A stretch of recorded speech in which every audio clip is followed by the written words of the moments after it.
नमस्कार। मैं डॉक्टर शोभा निगम भारतीय मिथक में आपका स्वागत करती हूँ। इसमें हम रामायण की मिथकीय कथाओं का अवलोकन कर रहे हैं।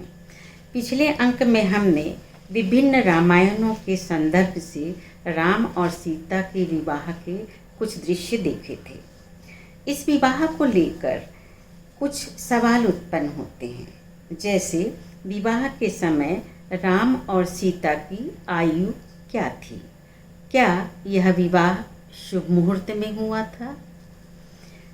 राजा जनक ने इस विवाह हेतु शिव धनुष पर प्रत्यंचा चढ़ाने की शर्त क्यों रखी थी? और यह शिव धनुष राजा जनक के पास आया कहाँ से था? एक और मज़ेदार प्रश्न यहाँ उठता है कि इस विवाह में क्या दशरथ और रावण को भी आमंत्रित किया गया था तथा उस काल के कौन कौन से राजाओं ने इस विवाह में भाग लिया था? यह भी जिज्ञासा भरा प्रश्न है।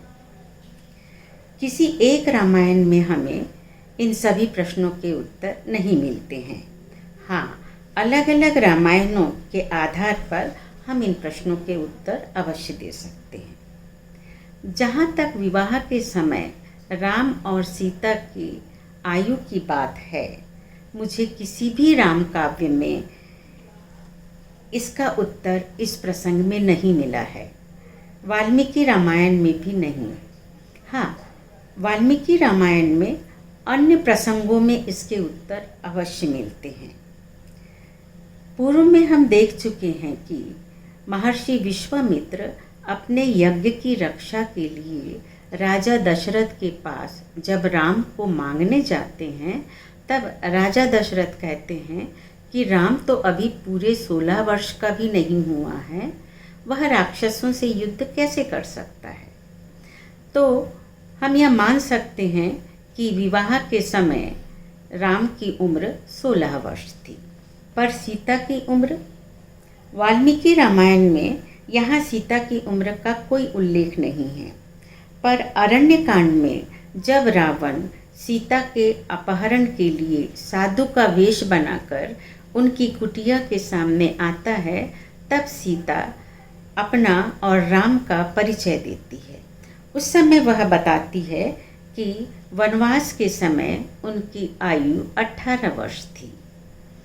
यह वनवास विवाह के 12 वर्ष बाद हुआ था। इससे यह पता चलता है कि विवाह के समय उनकी आयु 6 वर्ष की थी।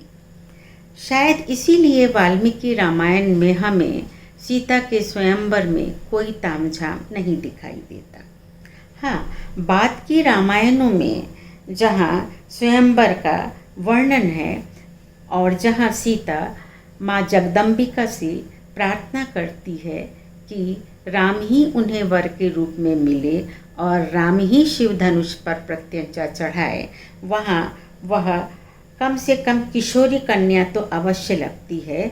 अबोध बालिका 6 वर्ष की जो हो वह नहीं लगती। दूसरा प्रश्न हमने यह उठाया था कि राम और सीता का विवाह क्या शुभ मुहूर्त में नहीं हुआ था, जो विवाह के पश्चात उन्हें इतने कष्ट उठाने पड़े थे? मुहूर्त तो वशिष्ठ, शतानंद, विश्वामित्र जैसे परम ज्ञानी ऋषियों ने निकाला होगा। फिर ऐसा क्या हो गया कि जनक दुलारी को विवाह के बाद कांटों की राह पर चलना पड़ा था? इसका उत्तर और कहीं तो नहीं, पर बंगला कृतिवास रामायण में अवश्य मिलता है। यहाँ उल्लेख है कि विवाह के समय देवताओं को यह विचार आया कि यदि शुभ मुहूर्त में राम और सीता का विवाह होगा तो इनका बिछोह संभव नहीं होगा और तब रावण का वध भी नहीं हो पाएगा, जिनके यहाँ वे बंदी है। इसलिए वे सोचते हैं कि किसी तरह यह शुभ मुहूर्त टल जाए और फिर वे चंद्रमा के पास जाकर उससे विनती करते हैं कि वह एक सुंदर नर्तकी का रूप धारण करे और ऐसा मोहक नृत्य विवाह मंडप में प्रस्तुत करे ताकि सभी लोग उसे देखते रह जाए और विवाह का मुहूर्त टल जाए। सचमुच फिर ऐसा ही हुआ और इस तरह राम और सीता का विवाह शुभ मुहूर्त में नहीं हो पाया। इस संबंध में एक लोक धारणा यह भी है कि राम और सीता की कुंडली के 36 गुण मिलते थे जो कि नहीं मिलने चाहिए, इसीलिए सीता को इतने कष्ट उठाने पड़े थे।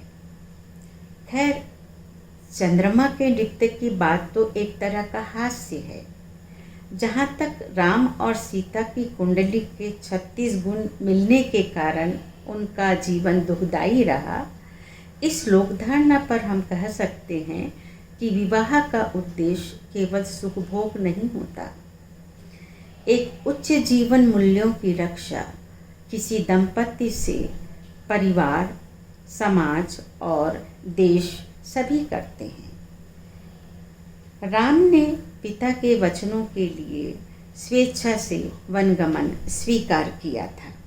सीता ने भी पति की सेवा के लिए उनका अनुगमन किया था, राजमहल के सुखों का त्याग करके। फिर दुष्ट रावण का वध भी तो उनके जन्म का उद्देश्य ही था। अतः यह कहना कि राम और सीता का विवाह असफल था असत्य होगा। इस विवाह के संदर्भ में दो और रोचक प्रश्नों की चर्चा हमने की है। एक तो यह शिव धनुष जनक के पास आया कहाँ से था, और दूसरा राजा जनक ने शिव धनुष पर प्रत्यंचा चढ़ाने की शर्त क्यों रखी थी।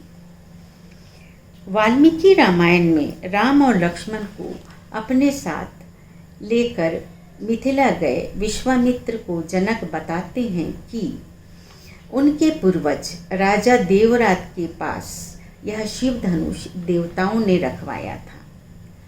पर देवताओं ने ऐसा क्यों किया था और देवताओं के पास यह शिव धनुष कैसे आया था। राजा जनक ही आगे बताते हैं कि जब दक्ष के यज्ञ में सती ने आत्मदाह किया था और देवताओं ने भी उसमें उस यज्ञ में भाग लिया था, तब क्रुद्ध शिव ने उस यज्ञ का इसी धनुष से विध्वंस किया था, दक्ष का सिर भी काट लिया था। वे तो देवताओं का सिर भी काटने आमदा थे, क्योंकि उन्होंने शिव के अपमान का कोई ध्यान नहीं रखा था। पर फिर देवताओं ने जब उनकी स्तुति की तो शिव प्रसन्न हुए और उन्होंने वह धनुष देवताओं को ही सौंप दिया। अब उस विशाल पहाड़ के समान धनुष का देवता क्या करते। सो उन्होंने विचार कर वह शिव धनुष राजा देवरात के पास रखवा दिया था। तो इस प्रकार यह शिव धनुष वंश परंपरा से राजा जनक को प्राप्त हुआ था। अतः जनक ने इस पर प्रत्यंचा चढ़ाना शर्त रखी थी और यह धनुष अत्यंत भारी था। अतः वे चाहते थे कि आर्यावर्त का सबसे बलशाली राजा उनकी पुत्री का पति बने। एक संस्कृत रामायण है आनंद रामायण, उसमें इस शर्त का बड़ा दिलचस्प उत्तर दिया गया है। वह यह कि बचपन में सीता ने इस शिव धनुष को खेल ही खेल में उठा लिया था। उठाकर वह उसे अपने कमरे में भी लेकर चली गई थी और वहाँ उस पर बैठकर उसे घोड़ा बनाकर उसके साथ खेल रही थी। जब राजा जनक ने इसे देखा तो वे आश्चर्यचकित रह गए। तो उनकी पुत्री सीता इतनी बलशाली है, और तभी उनके मन में विचार आया कि जब सीता इतनी बलशाली है तो इसका पति कम से कम इतना बलशाली तो अवश्य ही होना चाहिए कि इस शिव धनुष को उठा सके और उस पर प्रत्यंचा चढ़ा सके। वाल्मीकि रामायण में विवाह के लिए जनक विश्वामित्र से एक और बात कहते हैं। वह यह कि मेरी पुत्री वीर्यशुल्का है। अब ये वीर्यशुल्का क्या हुई? इसका मतलब ये है कि इसका शुल्क अर्थात इसका दाम वीरता है। जो वीर होगा वही मेरी पुत्री का पति बनेगा। उल्लेखनीय है कि महाभारत में राजा द्रुपद ने अपनी पुत्री द्रौपदी को भी स्वयंवर के समय वीर्यशुल्का घोषित किया था। यहाँ वीरता की शर्त यह थी कि छत पर एक यंत्र की सहायता से घूम रही मछली की आंख में तीर मारना।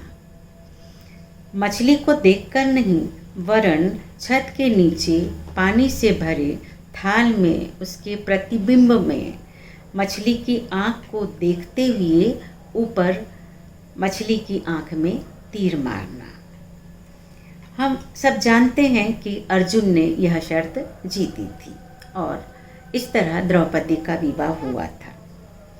प्राचीन भारत में राजागण प्रायः अपनी पुत्रियों के लिए तरह तरह के स्वयंवर का आयोजन करते थे, जिसमें वे अपनी पुत्रियों की विवाह के लिए शर्त भी अलग अलग प्रकार से रखते थे। इनका उल्लेख हम फिर किसी अंक में करेंगे। अगले अंक में हम देखेंगे कि राजा जनक ने अपनी पुत्री सीता के स्वयंवर हेतु आर्यावर्त के किन किन राजाओं को आमंत्रित किया था। क्या उन्होंने दशरथ और रावण को भी आमंत्रित किया था? क्या लंकेश ने शिवधनुष को उठाने का प्रयत्न किया था? आदि आदि। तो कैसा लगा आपको आज का यह अंक?